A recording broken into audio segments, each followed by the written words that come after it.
जोंहा बयजोंबो हांख्रायनानै लाबोजाग्रा मेल मिटिं धर्मनि मिटिं स्कुल कलेज बिथांखौ बयबो बिबुंथि होनो एडभाइस होनो होननानै लिंहरो मटिभेसन होनो लिंहरो मानगोन जोंहा फैलाजे बरगयारि बिथांनि आं माने खेंफोरथिखौ होनो हादों नागिरदों आरोखि मैया जे आंखौ ससियेल मिडियायाव बिथाङा बुंदों न' डाउट आं जेबो सानाखै बाथ्राया जाहैबाय गराय फाख्रि मुभिखौ लानानै बे खेंफोरथि होदों दा गराय फाख्रि मुभिया आर्ट फिल्म ना कमार्शियेल बिथाङा रजनी बायदि मेडामनाव थांनानै गावनो सोंहैदो बा फन खालायनानै सोंदो आरोखि आर्ट मुभि ना बा कमार्शियेल मुभि आरो नङाबा सेन्सर अफिसाव थांनानै नायबानो जाबाय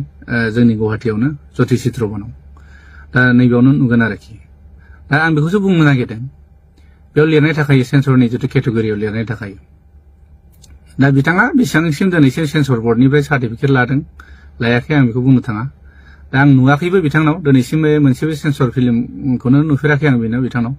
आं दिनैसिम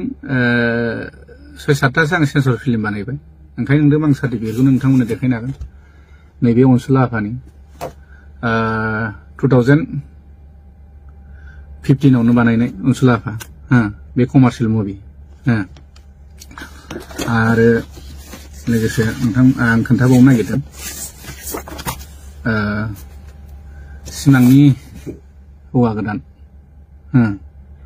सिमांनि हौवा गोदान बिथांमोना बेखौबो नुगोन बेखौ नायबानो नुगोन आरोखि कमार्शियेल ना आर्ट फिल्म बेबो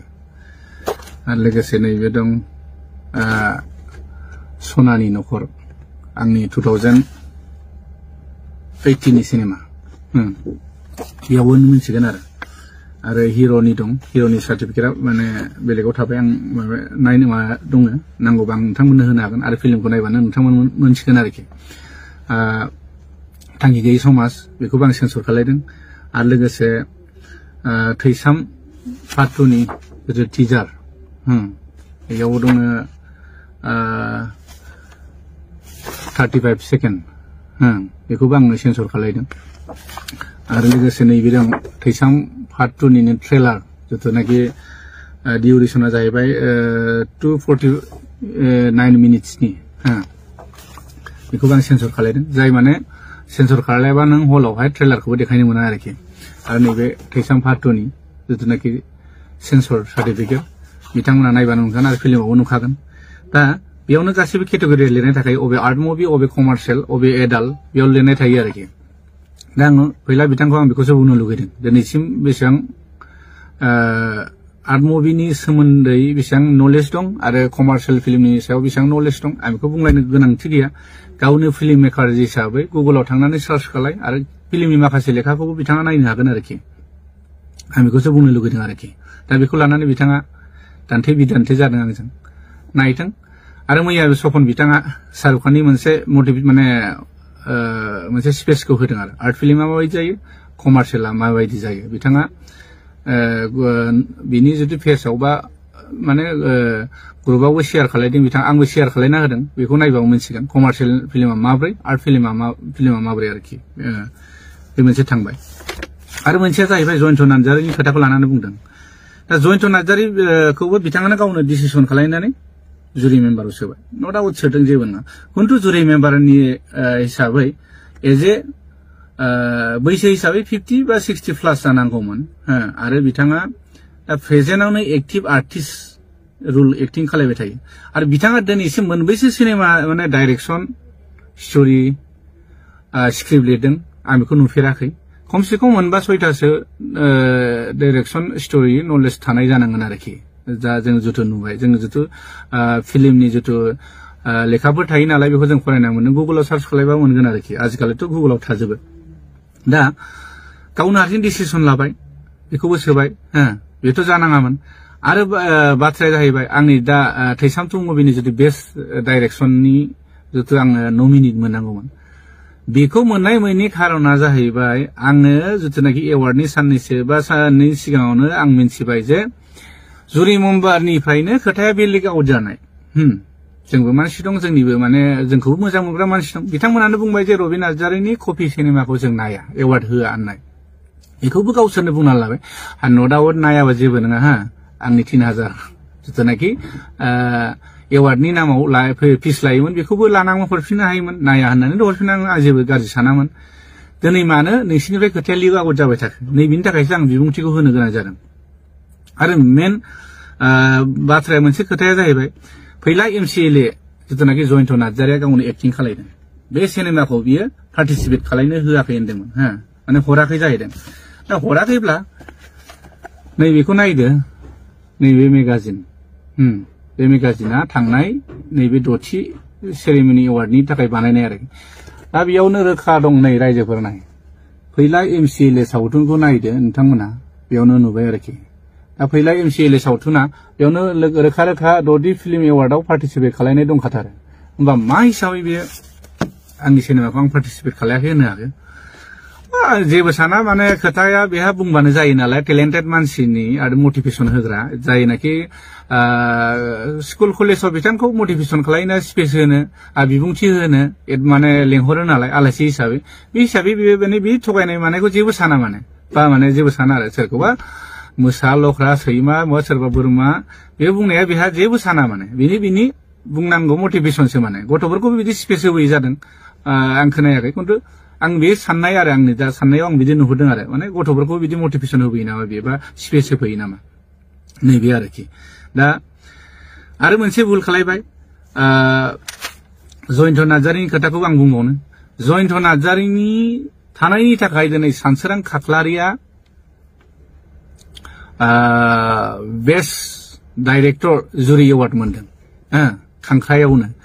बे खांख्राइखौ आं नायाखै आं एसे नायदों खिन्थु आं डाइरेक्ट होनखायो आं इन्ट्रेस्ट मोनाखै दै माने इनसाल्ट खालायनाय नङा रायजोफोरनाव नायबाबो सोंबाबो मोनसिगोन बे खांख्राइनि डाइरेक्सना बेसेबां स्पेसियल जादों जायाखै बे रायजोफ्रानो नुदों बेखौ बोरै सानसोरां खाख्लारिखौ बेस्ट जुरि माने बेस्ट डाइरेक्टर जुरि एवार्ड बोरै होनो मोनखो बेखौ आश्चर्य मोनदां बेखौथ' बे केटेगरि एवार्ड होनाय केटेगरि जितु बेस्ट डाइरेक्टर जुरि एवार्डखौथ' कुनु सेन्ट्रेल मेम्बार प्लास डिस्ट्रिक्ट मेम्बारखौथ' पास खालायाखैमोन फट करि गोसो बायदि बोरै जानो हाखो बेथ' जयन्तनि आखाइ दं होननानै निश्चय जों बयबो मिथिखायो दिनैसिम सानसोरां खाख्लारिया मोनबेसे सिनेमा बानायदों मोनबेसे बर' सावथुनाव डाइरेक्सन होनानै बेसेबां कन्ट्रिबिउसन होनाय दं दिनै नाय मन्जिल सारमोना आजि 30-40थासो सिनेमा बानायदों जों उन्दैनिफ्रायनो मोगथां गोराहाजोनि खोनासि सल' माने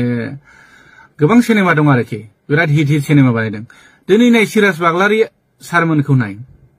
बिथांमोना बिराद मोजां मुभि बानायबोदों बिसोरो बिथांमोननोथ' बे एवार्डखौ निश्चय होनो हायोमोन रजेन नार्जारि सार बिथांमोनाबोथ' गोबां सावथुन बानायबोबाय आरो सार प्रबिन गयारि सार बिथांमोन दं बिथांमोनाबोथ' गोबां फिल्म डाइरेक्सन होबाय फिल्मनि नामाव बर' फिल्मनि नामाव गोबां माने बिसोराबो कन्ट्रिबिउसन दं आरोखि दा दिनै एवार्डखौथ' बिसिनो होनो हायोमोन ना बे जुदि केटेगरिखौ बानायदों जेब्ला जेबो नङा बानायदों होनो हायोमोन ना दिनै मानो होनाखै फुराना मानसिफोरखौ मानो नासयबाय थादों माने जेनेबा दा जयन्त नार्जारिया गावजों दा क्लस नालाय सानसोरां खाख्लारिया बेनो बेस्ट डाइरेक्टर जुरि एवार्डखौ बोरै होनो मोनखो नैबे मोनसे आरो बिसोर माने 50-50 माने शेयारबो जानो हागौथ' थाखा फैसानि खोथा नैबे आरोखि दा आरो मोनसे खोथाबाव आं क'क्राझारनिफ्रायनो गावसिनि एरियानि गावनि न'खरनिफ्रायनो खोनानो मोनदों क'क्राझारनिफ्रायनो आं खोनानो मोननाया मोनसे सिनेमा आरो राफोदथाय सिनेमा होनो राफोदथाय सिनेमा जाय सिनेमायावहाय जुरि मेम्बार हिसाबै सेलेक्ट खालायदों जाहैबाय सर्ट मुभि बेयावहाय आरोखि बेखौ जाज हिसाबै जयन्त नार्जारिखौ लादों जाहैबाय जयन्त नार्जारिया राफोदथाय सिनेमायावनो गावनि भइस ओभार रेकर्ड माने भइस ओभार दं जाहैबाय बेकग्राउन्ड भइसआव होमबा बेथ' गावनि सिनेमाखौ सेलेक्ट खालायखागोन ना निश्चय बिनि थाखायनो गाज्रि मोनलायनानै दिनै क'क्राझारनि माखासे पुराना आर्टिस्टफ्राबो फैयाखै जाहैबाय आरो बे खोथाखौ आंबो माने बयबो शेयार खालायदों गावसिनि माने क'क्राझार डिस्ट्रिक्टनिफ्रायनो जोंखौबो मोजां मोननाय मानसिफ्रा बिदिनो शेयार खालायहरदों आरो होमबा दिनै बे मानसिया कन्ट्रिबिउसन माने बेयावहाय कन्ट्राभार्सि जागासिनो होमबा बेबायदि मानसिखौ बोरैहाय जुरि मेम्बाराव होनांगौ होनो माने नैबेबायदि खोथा फैदों आरो दिनैसिम जुदि जुरि मेम्बारा बेबायदि स्टाइलाव थांबाय थायोब्ला फैगौ प्रडिउसारफ्रा रावबो फिल्म एवार्डनि नामाव गावनि फिल्मखौ दैथायहरनाय नङा मानो होनब्ला दिनै जों प्रडिउसार नङाब्ला फिल्मखौ बानायाबो बिसोर जोंनि बोरै एवार्ड होनो हाखो बिसाया बोरै एवार्ड होनो हागोन नैबे आरो खोथाया दा ओंखायनो साननो लागिया जाना दं आरो खोथाया आरो मोनसे बाथ्राया बेनो मोनसे फेसबुक पेजाव नुदां एम अख्रां बर'नाव बिथाङा फैलानि सोमोन्दै लिरदों आरोखि बेयाव बिथाङा लिरनाय दं 2021 बे इयारनि आरो बिथाङा बेयाव 9 लाख फैसा बख'नानै जादों जाहैबाय फिल्मनि नामै ना मानि नामै मिथिया बिटिआर गभर्नमेन्टनिफ्राय आरो फिल्मनि नामाव जानो हागौ ओमफ्राय 2023-24 नि बिथाङा बेयावहाय 29 लाख बिथाङा फिल्मनि नामाव बेखौबो बख'ना जादों अब्ला गोबां फिल्म बानायग्रा मेकारफोर दं बेल' नामा फिल्म माने फिल्मनि फैसा जानो बा फिल्मनि नामाव फैसा बख'नानै जानो दा बेखौनो सिन्था खालामनानै नाय आरो माने आरो बेबो दिनै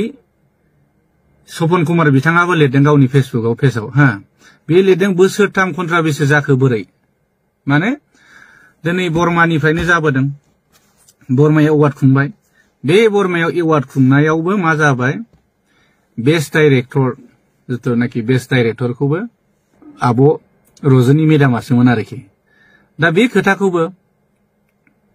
गावबो मिथिखाबाय आरोखि माने रजनी मेदामाबो मिथिखाबाय दा बे हिसाबै बे एवार्डखौ गाव फैनो हायैनि थाखाय मेदाम अनजालि दैमारिखौ माने फाथायहरबाय आरोखि एवार्ड फांसननि नामाव बेस्ट डाइरेक्टरनि माने जितु एवार्डखौ नों रिसिभ खालायदो होनलायनानै जेब्ला एनाउन्स होयो अब्ला पंकज लाहारिनि नाम ओंखारबाय बेयावथ' आसुरित जाबाय बिनि थाखाय फेसबुकाव बेसेबांबा गोलाव मेदाम रजनीयाबो लिरबाय आरो माने बेयाव बोरै जानो मोनखो बे पलिटिक्स हाबनो मोनखो होननानै दा बेखौ बुंनानै बे खोथाखौ मिथिनानै जोंहा पंकज लाहारि बिथाङाबो आं बायनाय एवार्डखौ मानो लानो होननानै फेसबुक पेजाव बिराद माने गोलाव लिरबाय आरोखि दा दिनै बिदियाव कन्ट्राबेसि जाबाय थादों आरोखि जाय बे खोथाया गावसिनि जुरि मेम्बारनिफ्रायनो ओंखारदोंमोन आरोखि जुरि मेम्बारनिफ्राय ओंखारनायाव दा खोथाया बोरै सार मन्जिल सारनिफ्राय लिक जादों होननानै बेयाव सपन बिथाङाथ' आं मिथिनायाव बिदि बुंदों आरोखि दा बे हिसाबै बेखौ जुरि मेम्बारनिफ्राय उइदाउट एप्लिकेसन बा सावरायालासेनो बेखौ बोख्लायलायबाय माने आरो जोंनिथिं सानजाहा मोनसे जुरि बर्डनि माने बिदिनो मेम्बार फाथिदोंमोन बिनान्द मोसाहारि जेनाखि जोंनि मानगोनां सिंगार फुंजाफा होनो बिथांखौबो जुरि बर्डनिफ्राय बेयो बारावनो बोख्लायबाय माने खुनु डिस्ट्रिक्टनि माने सोङालासेनो सेन्ट्रेलावबो पास जायालासेनो बिथां सानैखौ बोख्लायबाय आरो आसुरित मोनबाय मन्जिल साराबो आसुरित मोनबाय आंखौ मानो बोख्लायखो नैबे खेथ्रआव आरो बेयावबो बिसोर कन्ट्रभार्सि जाबाय आरो थांनाय एवार्डआव दालिगावआव जादों दालिगावनिफ्राय बर्मासिम 150 किल'मिटार जागोन होनदों ओमफ्राय क'क्राझारनिफ्राय हेड अफिसा जेदा बिसानि हेड अफिस बानायदों क'क्राझारनिफ्राय दालिगावसिम 50 किल'मिटार जागोन आरो अब्ला बै समाव आफादगिरिया जिथुनाखि दा बिसानि माने रानिं जिथु आफादगिरि मानगोनां फुंखा महिलारि सारा बिथाङानो जायगा होखाबायमोन जाहैदों दालिगावनो नायनो नायालासिनो बर्मायावहाय जोंहा सेक्रेटारि गुरु पबित्रनि स्टुडिअ नायफैबाय बेयावबो बिदिनो जाबाय आरोखि दा देग्लायबो नै दा गावसिनिनो जिथु बर्मायाव जानो गोनां जिथु गुवाहाटियाव जानो गोनांमोन बे बुस्थुआ गुवाहाटिनिफ्राय बेसेबांबा डिस्टेन्सआव होमबा गुवाहाटियाव जानो गोनाङाव गुवाहाटियावथ' नायनो हायोमोन बा क'क्राझार माने दिनै बर्मायावल' मानो नायबाय थाखो दा एखे लोगोयै बेयावनो जुरि बर्डनि मेम्बार थाबाय सोरनिबा फिल्म गोनां मानसिफोर थाबाय बेयावथ' बे निस्सय बे जाखागोन बे निस्सय जागोन आरो खोनानो मोनबावदों जोंनि केसेट हैग्रा गथ'फोरनिफ्राय जों खोनानो मोनदों सिनेमाया ओरै प्ले जाबाय थायो फारसेथिं जुमाय ज' ज' लोंलायबाय थायो ओरै होननासो खोनाबावदों आरोखि आं खोनानायसै बेसेबां सैथो खिन्थु केसेट हैग्रा गथ'फ्रा बे बाथ्राखौ बुंदों आरोखि माने जोंनि प्रडिउसारफ्राबो खोनानानै गाज्रि मोनदों आरो बेनिखायनो सपन कुमार बिथाङाबो दोरदनाया बेफोरनिफ्राय जादों आरो दिनै फुराना मानसिफ्रानो दोरलांगासिनो आरो फुराना मानसिफोरखौ दिनै बिसोरो सनमान होनो हायैया माने बिराद दुखुनांथाव बाथ्रा जादों आरो जेनेबा बे आरोखि दिनै जोंहा मानगोनां सेक्रेटारि गुरु पबित्रआ बोसोरथाम दिनै जों 6 बोसोर जाबाय बे रानिं जानाया खिन्थु बिनि सिगां मा होनो कर'नानि जिथु सुबिदा उसुबिदानि थाखाय एवार्डखौ फाथिनाय जायाखैमोन खिन्थु रानिं दा कन्टिनिउस बोसोरथाम फाथिबाय बर्मा दालिगाव गुवाहाटि बेयावबो कन्टिनिउ माने गालाय गुजायानो जोबा आरो अब्ला आं बेखौसो बुंनो लुगैदों माने जोंनि मानगोनां सेक्रेटारि बिथाङा बेबायदि गालाय गुजायाव मानो बरनाम लाबाय थाखो गावखौ दिनै नोंखौसो बयबो दुसिदों हा रिजाइन हो थाल्ला थुला दिनै नोंनि दैदेनाव बिदि जादों होननानै बयबो बुंसोलायदों हा दा अब्ला होमबा बुला सोरनि जाना थांगासिनो दिनै नोंसिनि दैदेनाव बिदि जाना थांदों सिगाङावहाय जिथु सार दीपक रामसियारिनि दैदेननाय समाव बिदिथ' जाफेराखैमोन उनु गुलाय गुजाय जाबाय बिराद मोजाङै थांदोंमोन आरोखि नैबेखौ नुदों आरो दा बुस्थुआ जाहैबाय माने खोथाया जाहैबाय आरोखि बेफोर गासैबो फैलानि आखाइ दंजोबो आरो जेरै बिटिआर गभर्नमेन्टनिफ्राय जेथा फैलाया मानगोनां फैला सारा आरोखि जे फैसाखौ बे बख'बासो आर्टिस्टनाबो एवार्ड खुंनो हागोन नालाय बे सिस्टेमै जाहैबाय आरो ओंखायनो फैलानि फिदिंनायाव माने मोसाबाय थानांगौ गोनां जादों माखासे जोंनि दैदेनगिरि बिथांमोना मानो होनोब्ला फैलाया फैसाखौ होफैयाबानो बे एवार्ड फांसन खुंनो हाया नालाय खिन्थु नैबे भुल जादों आरोखि भुला मा जादों जेखि गभर्नमेन्ट फैया मानो बिटिआरआव गभर्नमेन्टआथ' सोलायबाय थानो हागौ पार्टिया सोलायबाय थानांगौ न' डाउट खिन्थु बेयाव जोंहा मोनसे जिथुनाखि फिल्मनि मोनसे केटेगरि थाखायो बेयाव इएमबो थाखायो फिल्म लाइननि जितु कालचार इएम फिल्म लाइननि इएम बिथांमोननो जों बेखौसो प्रप'जल होनांगौ जे जेखि जाया सरकारा फैया मानो जोंनो बोसोराव बोसोरनि हार माने बारायनाय खमायनाय बेसेनखौ लानानै जोंनो इसेखिनि मोनसे प्रप'जाल जोंनो एवार्ड फांसननि नामाव होनांगौ बे फांसनखौबो जिथिया पास जाखांनायनि उनावसो फांसनखौ खुंनांगौ सोरनावबा दाहार लानानै खुंनाय बेथ' खुनु जुक्ति जायाखैना दाबोथ' टाइम दंमोन ना खुंनो जेनाखि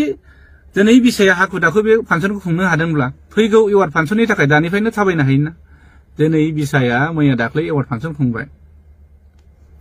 मोजां जादों फांसन खुंनायखौ जों बयबो गोजोननाय मोनदों मानो होनबा जोंनि फैगौ जेनेरेसननि जोंनि आर्टिस्टफोरा जितु आपग्रेड माने कम्पिटिसननि सायाव सोनारो नालाय बेबो थांबाय दिनै एवार्ड फांसन खुंनायनि उनाव गाबोन समफोरनिफ्रायनो बिसाया सिरि दिनैसिम खै बोसोर जाखो बिसाया जेनेबा दासिमबो जेबो डेभेलप नुहुराखै आरो बे बाथ्राखौ माने नुगासिनो आरोखि माने एवार्ड फांसनाव फैसा थाखानि खोथा थाहैबाय नालाय बेयाव थैसोमथारो आरोखि हा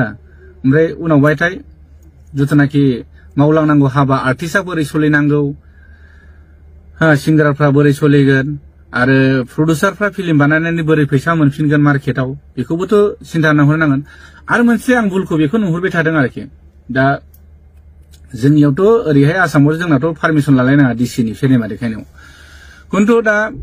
जेरै बिटिआरआव जितु सिनेमा देखायनायनि मुङाव डिसिनाव पारमिसन बा डिसि बा लकेल थानायाव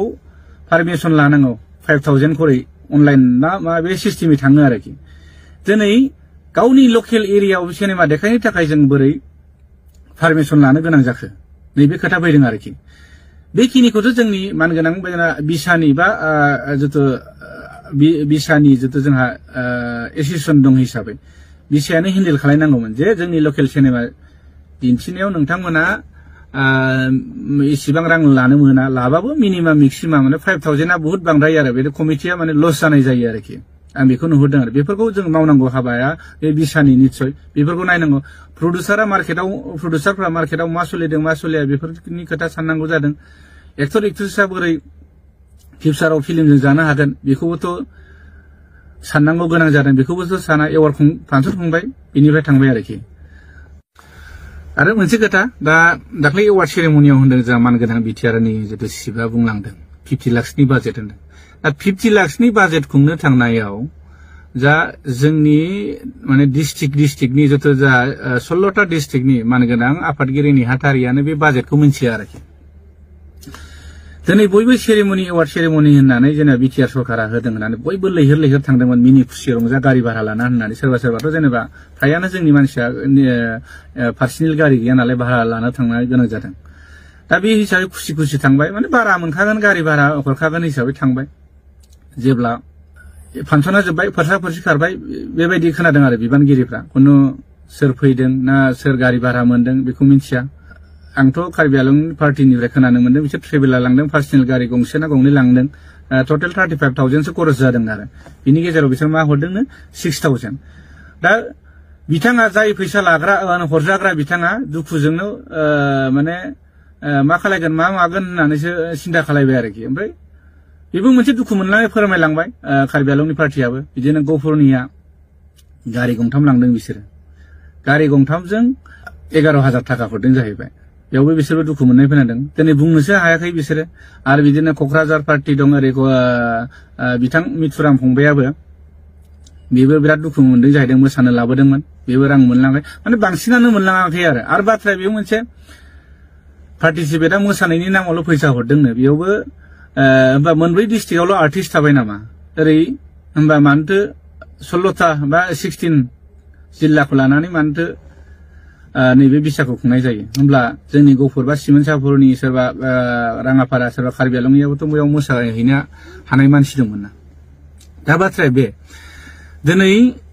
बेफोरनिबोथ' अडिटखौ होनाय नङा बिसोर जेसेबां जादों बे केलेंकारिया जाबाय थादों आरोखि ओंखायनो अडिटबो गैया बिनिफ्राय अडिटबो गैला ओमफ्राय मा जागोन आं बेखौनो सानदों जोंनि गफुराव खुंनानै नायफै आं ओंखामखौ सेस्था होजोबगोन 4 लाख 5 लाख थाङो आङो ओंखामखौ आं बानजोबगोन नोंसोर दाना गफुरसिम फैनानै गारि भाराखौ नायनायनायनो मोनसिगोन क'क्राझारनिफ्राय गफुरसिम फैबा बेसेबां जायो गुवाहाटीनिफ्राय फैबा बेसेबां जायो मुसलपुर बर्मानिफ्राय फैबा गफुरसिम बेसेबां खरस थाङो नोंथांमोना बेखौ नुगोन आरो फैगोन बोसोराव खुंफै आं हेल्प होगोन गासैबो जानाय लोंनाय गासैबो जेसेबां थाङो बोथिनै बोथिथामबा आं बेदरजोंनो जाहोजोबगोन जोंनि गफुराव खुंफै जुदि गोहो दंब्ला गारि भाराखौ नोंसोरो जुदि बेयावनो मिथिगोन बेसेबां गारि भारा बेसेबां खरस थाङो बेसेबां माने डिस्टेन्सनि सायाव बेसेबां थाव खामो जोंबोथ' गारि सालायनाय मानसि जोंबो मिथियो दा बेफोरखौ लानानै माखासे डिस्ट्रिक्टनि मानगोनां आफादगिरि नेहाथारिफ्राबो दुखु फोरमायदों बिसोरथ' होनदों माने बेबायदि आफादाव थाबाय थायोबा माने आफादखौथ' जों गाज्रि मोना बिसाखौ खिन्थु माखासे दैदेनगिरिनि बेले बेजेयाव जाबाय थादों मेन टारगेटआ दा फैलाया आर्टिस्टखौ फिदिंबाय थायो माने फिदिंबाय नासय माने मोसाहोबाय थायो जेरावनाखि दाख्लैयो गुवाहाटीनि एग्जिकिउटिभ मिटिंआव बे गावनो बुंनो गोनां जादों फैला सारा जे बिसायालायनो सोरबा फैलानि आन्दारावल' सोलिबाय थायो आरो निस्सय दिनै बे बाथ्राया नोंगौखायसो बे बाथ्राखौ बुंदों नों खोमायाव खोनानो मोनदों दा बेबायदि नोङो सासे बेसेबां बयजोंबो मान होजायो बयजोंबो सन्मान होजायो बयजोंबो नोङो स्कुल कलेजाव नोंखौ धर्मनि मिटिंआव बिबुंथि होनो लिंहरो अब्ला नों बेबायदि गाज्रि मुंखौ लास्लायस्लाय बे आफादावहाय मानोथो लोब्बा थानो एक्टर हिसाबै एक्टिं खालाय नों बिसायावलाय माथो नांथाबबाय थादों दिनै थाखा फैसानि थाखायसो नांथाबबाय थादों आं बेखौ दिनै सिदा बुंनो गोनां जादों नों गाज्रिमोन दामोन आं बेखौ नट आउट दिनै नोंनि थाखायनो बयबो जाजोबदों होनना बयबो दिनै बुंनो हायैयावसो बुङाखै माने आरो फैगा माने माखासे बिथांमोनाबो बुंगोन दिनै नों बुं आं बुंनायखौ गाज्रि मोननाङा नों फैला सार दा बाथ्राया जाहैबाय गासैनावबो लटारि गेले नोङो रावबोथ' डाइरेक्ट नोंखौ बुंनाय नङा नोंखौ बिबाननिफ्रायबा नोंखौ नैबे एवार्ड फांसनाव हाबसननाङा होननानै बुंनाय नङा नों लटारि गेले बयनिबो डिस्ट्रिक्टनि मानगोनां आफादगिरिफोरनि बिसोरनिफ्राय भटिं ला आंखौ मोजां मोनगोन ना मोना फैलाखौ मोजां मोनगोन ना मोना होननानै आरो जोंनि दा सालायनायखौ मोजां मोनदों ना मोनाखै बेखौ माने दाबो नों भटिं सिस्टेम नङा लटारि सिस्टेम गेले अब्लानो नोंनि रिजाल्टखौ मोनगोन सोर साबैसेया नोंखौ दिनै नोंनि बेबायदि एवार्ड फांसननि मुङाव बा फिल्मनि नामाव थाखा माने खालामनानै जाबाय थानायखौ आरोखि नों थांनाय बारावबो नोङो आदा मैथाखौ बिराद गाज्रि बुंहरदों जुमाय लोंनानै नोङो बेबोथ' बिराद दुखु मोनना थादों सानजानि हिसाबै दिनै सानजाहा प्रबिन बसुमतारिया बिथाङा गासैबो बिनि दैदेननायाव बेसेबां फिल्म बानायदों बे सिमोनसापुरि धेमाजियाव बिथांनिफ्राय सोरजिनाय दिनै जोंनि गफुराव नाय जोंनि गफुराव जों जिथु फिल्माव जोंहाबो बहुत कन्ट्रिबिउसन दं दिनैसिम आं 20टा 30टा बानायबाय जोंनि प्रबिन बसुमतारि आंनिनो लोगो बिथाङाबो बहुत सिनेमा बानायबाय बिथांमोनाबो बिराद दुखु फोरमायदों नोंसिनि सायाव बेबायदि दैदेनगिरि थायोब्ला जोंनि बिसाया जोबस्रांलांगोन आफादखौथ' जों नांगौ खिन्थु नै बिनिफ्राय गोजान जा माने आं बेखौ डाइरेक्ट बुंखायो गाज्रि मोननाय मोजां मोननाय आं बेखौ नट आउट जेबो